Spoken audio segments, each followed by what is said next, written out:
عجیب بات ہے کہ جب حضرت علی ازویری رحمۃ اللہ تعالیٰ علیہ کو داتا گنج بخش کہتے ہیں تو پریشانی شروع ہو جاتی ہے.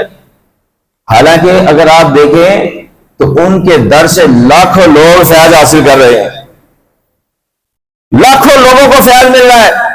دن رات وہاں پر کھانا کھانے کی لائنیں لگی رہتی ہیں, وہاں پر جو ہے کروڑوں روپے ان کے دربار سے حاصل ہوتے ہیں, کروڑوں روپے ہر مہینے حاصل ہوتے ہیں.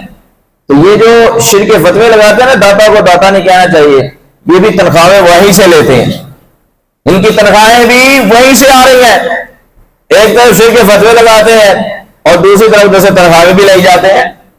یہاں تو اپنی بات پر قائم رہو کہ شرک کا فتویٰ لگایا ہے پھر تنخواہ ادھر سے نہیں لینی ہے, کیونکہ یہ تو داتا صاحب کے وسیلے سے مل رہی ہے. لوگ تو ان کی بارگاہ میں نذرانے پیش کر رہے ہیں, ان کی وجہ سے محکمہ اوقاف والے کھا رہے ہیں. اور محکمہ اوقاف والے کئی جو ہیں وہ جو داتا صاحب کو نہیں مانتے, ولیوں کو نہیں مانتے, کئی وہاں پر سیٹوں میں موجود ہیں. تنخواہیں بھی کھائے جاتے ہیں, پیسے بھی لے جاتے ہیں, نذرانے بھی لی جاتے ہیں, اور پھر شرک فتوے بھی لگائی جاتے ہیں. عجیب بات ہے, سمجھ سے باہر ہے ان کی بات. حالانکہ اگر آپ دیکھیں تو وہاں پر جو جوتیوں کی حفاظت کر رہے ہیں لاکھوں روپے کما رہے ہیں, سٹینڈ والے لاکھوں روپے کما رہے ہیں. کن کی وجہ سے؟ حضور داتا گنج بخش علی حجویری رحمۃ اللہ تعالی علیہ کی وجہ سے.